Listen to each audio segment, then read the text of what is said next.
Dalam hadis Abu Dawud, Imam Abu Dawud menyebutkan satu riwayat mengenai asrar 3 ayat terakhir surah Al-Hasyr. Wallahu alladzi la ilaha illahu. Apa kata beliau? Rasulullah bersabda, apabila ada seorang hamba membaca a'udzubillahi samiil alim minasyaitonir rajim 3 kali, lalu membaca huwallahu alladzi la ilaha illahu sampai akhir, maka Allah akan kirimkan 70.000 malaikat untuk mengawal orang ini. Jika dia baca pagi, Allah kawal dia sampai sore. Jika dia baca sore, Allah kawal dia sampai pagi. Mau Pak? Mau ngamalin? Mau ngamalin ya? Amalin. Itu dahsyat sekali. Ada apa dalam 3 ayat terakhir ini? Ternyata itu adalah ayat, satu hurufnya ada ribuan malaikat yang memikulnya. Huwallah, pada hu, pada waw, pada alif, pada lam, ha. Itu ada asrar semua. Ada rahasia-rahasia Allah semua. Ilmu ini sempat hampir punah. Semoga ilmu ini bangkit kembali, ya. Bukan untuk buat wajah loh Pak ya. Bukan buat jimat, bukan ya. Wali Allah nggak butuh jimat. Walaupun ada hukum khusus mengenai jimat. Apakah dia haram atau halal? Apakah dia musyrik atau tidak musyrik? Ada hukumnya. Ada kalanya dia musyrik, ada kalanya dia tidak musyrik. Ya. Kalau orang yang nggak paham, dia nggak musyrik semua. Kekuatan huruf, kekuatan kata-kata, kita mungkin kurang percaya dengan kekuatan huruf dan kata-kata. Bapak Ibu, kalau ada P terus disilang miring, itu artinya apa? Tuh, udah ngerti kan ilmu huruf? Tapi itu huruf parkiran. Ada S disilang dia tuh, di miringin dia tuh, dilarang, berhenti. Kalau C disilang ada nggak? Dilarang, jatuh cinta. Itu nggak ada Pak, itu bid'ah malam ini ya.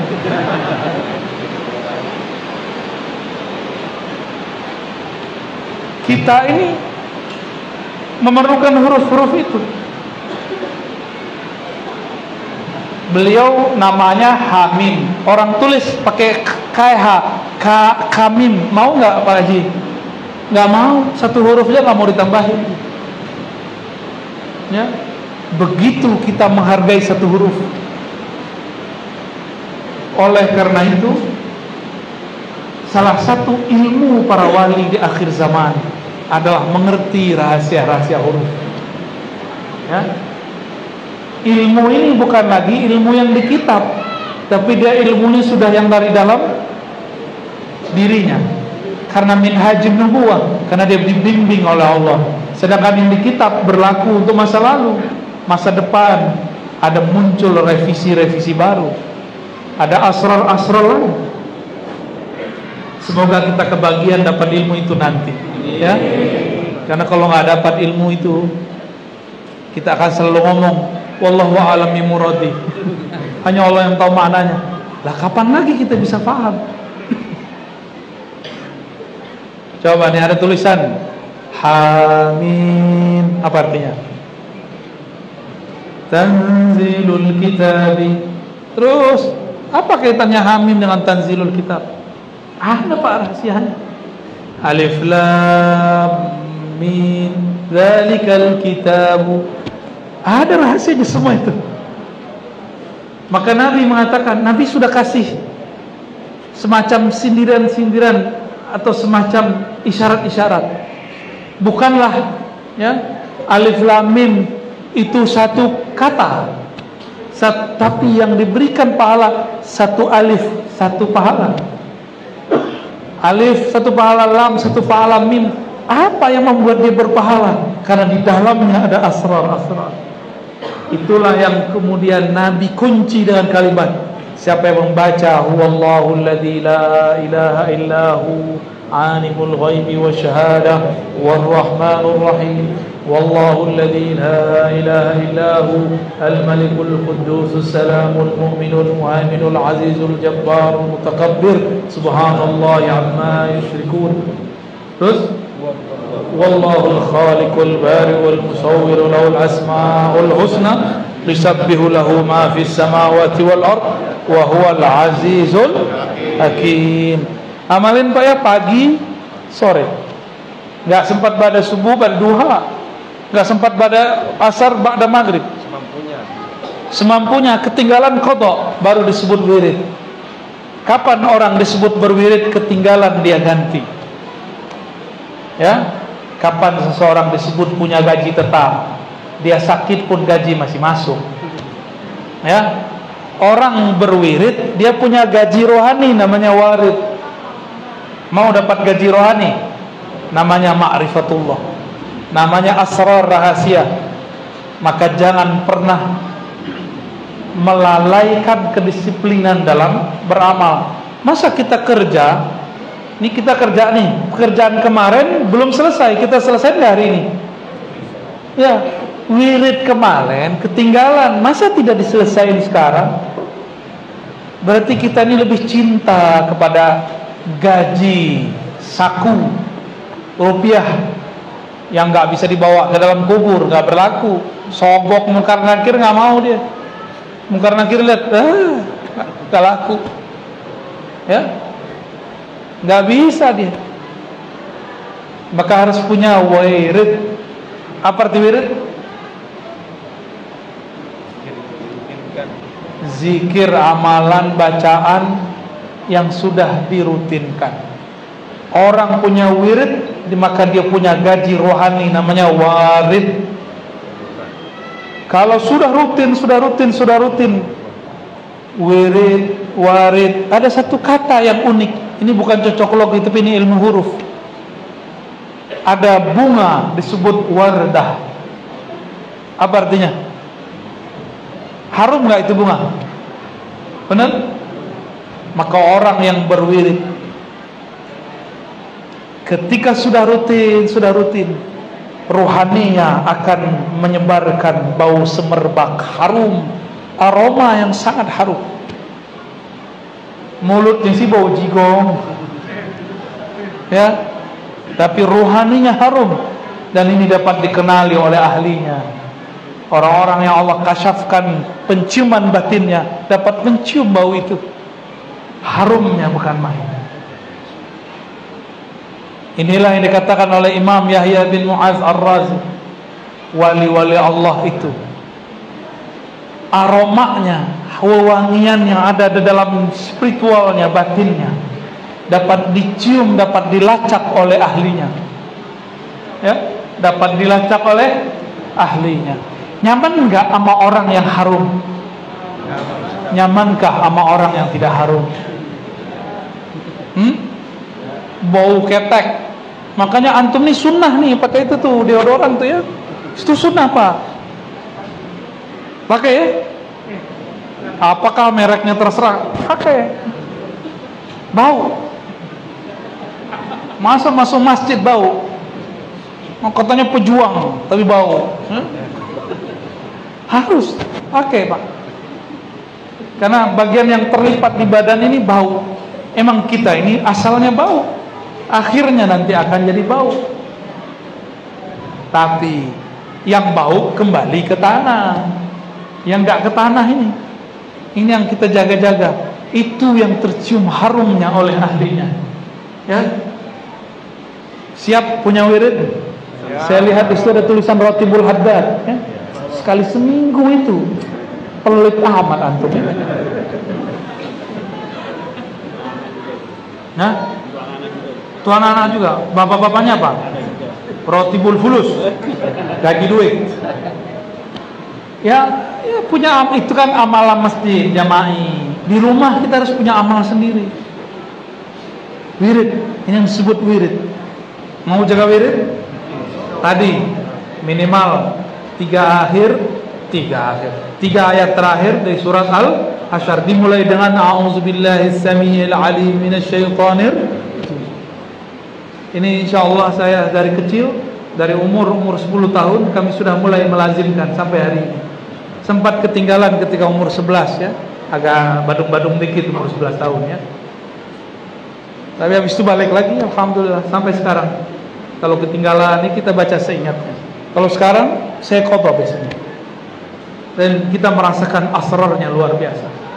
Ya. Asrarnya luar biasa karena setiap kekasih-kekasih Allah pasti kalau rindu dia sebut nama Allah. Kekasih itu kalau dia kangen tiba-tiba nama kekasihnya keluar. Kekasihnya siapa? Betty. Betty. Ya. Pasti begitu. Kita kangen seseorang. Lagi mau tidur bolak-balik, ya, keluarlah namanya. Walaupun sudah punya pasangan yang sah. Mungkin dulu punya kenangan kali ya. Kenangan itu yang muncul. Tapi kenangan bisa ditumpuk Pak dengan kenangan baru. Tenang, maka buatlah zikir-zikir baru. Zikir itu adalah kenangan baru. Ya. Udah 7:30.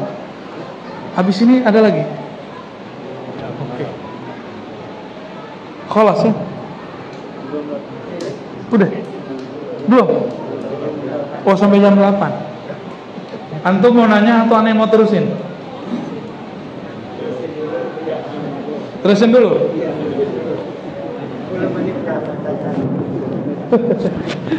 Curang ya. Baik. Para sahabat itu amalannya sederhana Pak. Sayyidina Ali punya amalan namanya zikir Fatimah. Sebelum tidur dia baca subhanallah 33, alhamdulillah 33, Allahu akbar 33, ditutup la ilaha illallah. Sayyidina Ali tidak pernah tinggalkan hatta dalam musim perang. Ketika perang Siffin beliau sempat tertunda tapi beliau qadha segera. Jadi salah satu asrar wiridnya Sayyidina Ali sederhana enggak? Subhanallah 33, alhamdulillah 33, Allahu akbar 33, la ilaha illallah. Tapi rutin sebelum tidur. Kita gimana mau jadi wali? Sebelum main tidur main handphone. Antum menjadi wali Google aja lah. Wali Facebook. Ya. Kutub Ghausnya itu. Siapa yang punya Facebook? Siapa? Mark siapa tuh? Waduh. Katanya dia sekarang mau buat yang baru namanya Metaverse. Ya. Kata kawan saya, kau ini masih maulid aja. Si Mark udah buat Metaverse. Lah apa urusannya sama saya? Buat aja Metaverse. Nggak ada urusannya sama kita. Nggak nyambung mau batalin maulid tapi pakai Metaverse, nyambung nggak? Ada lagi kawan saya, setiap tahun kita ditanya orang hukum mengucapkan ini. Kita jawab dengan fatwa ulama. Kata dia, sama pakai Metaverse juga. Hari gini udah ada Metaverse, udah ada Google, udah ada Android, masih aja bahas-bahas begituan. Nggak level. Ya bagi dia, ya. Jadi dia menggunakan suatu hujah yang nggak nyambung. Nyambung nggak? Facebook, Metaverse sama fatwa. Nggak nyambung. Yang ada itu ntar difatwain bid'ah sama orang ya. Jadi kita ini kalau mau sok-sok kritis, yang benar kritisnya. Umat bertanya harus dijawab. Jangan dicuek-cuekin doang ya. Baik. Bapak Ibu yang bukan Allah. Itu Sayyidina Ali punya wirid sesederhana itu. Namun yang membedakan Sayyidina Ali bukan hanya wiridnya, tapi Sayyidina Ali dari kecil beliau memahami ilmu Rasulullah sallallahu alaihi wasallam. Inilah yang membuat Sayyidina Ali menjadi babul ilm. Pintunya ilmu. Wajahnya tidak pernah sia-sia. Selalu menghadap kepada yang baik. Maka Allah muliakan dengan karramallahu wajhah. Ya. Sayyidina Ali Beliau itu karena rutin berzikir. Allah berikanlah rasa yang tetap. Nah, ini rahasia.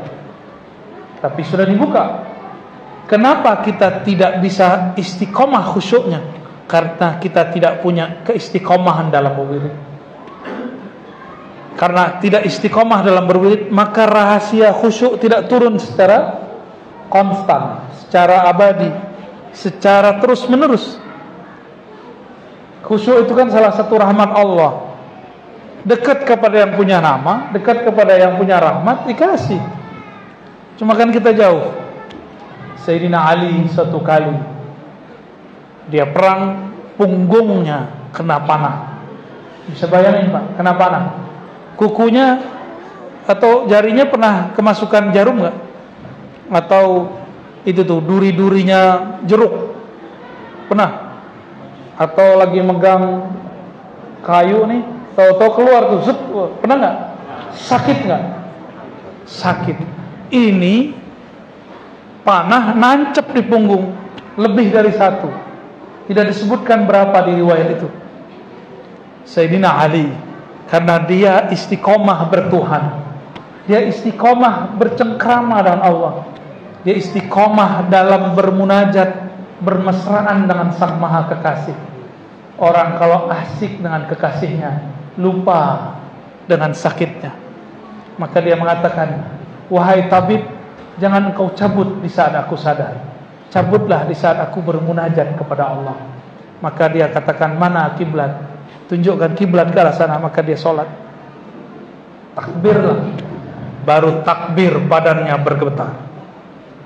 Hilanglah rasa sakit, karena sakit itu bukan Allah.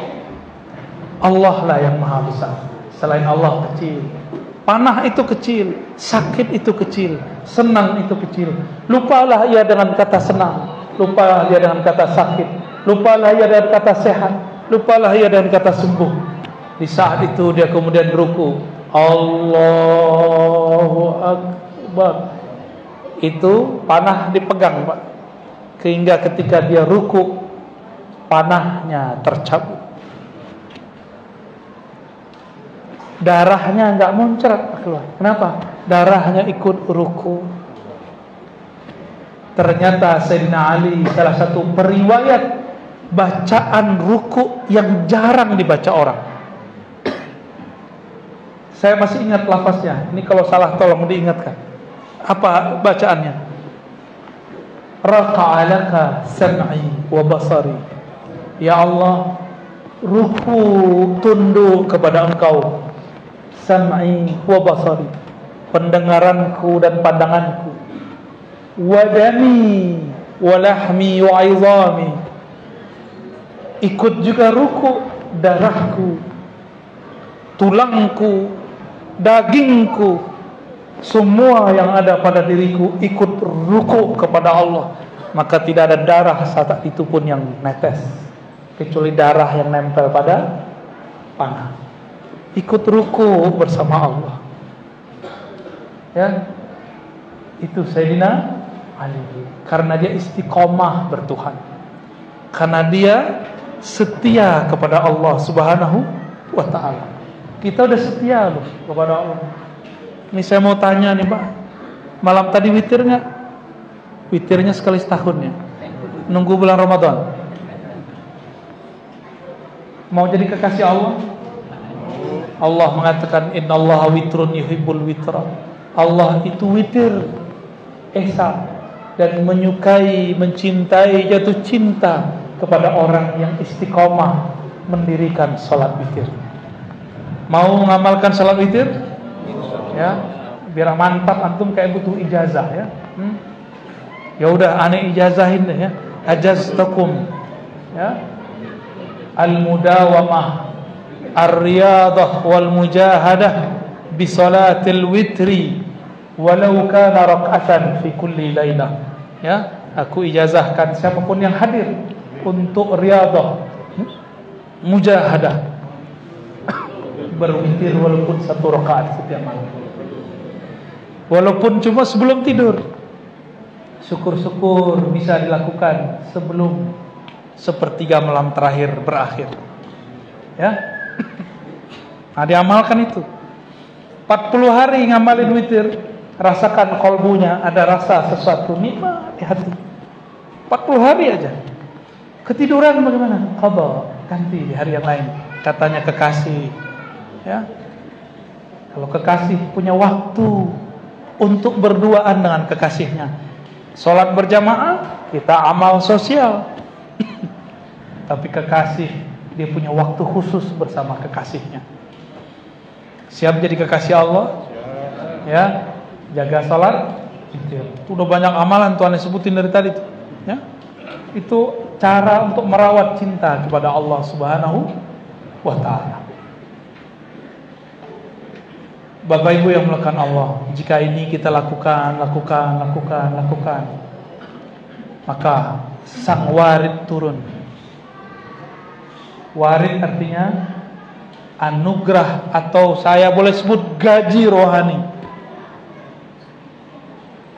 Apabila nanti datang kesusahan rohani, gaji rohani inilah yang nanti akan membayar kesusahannya. Ya, insya Allah. Semoga bermanfaat.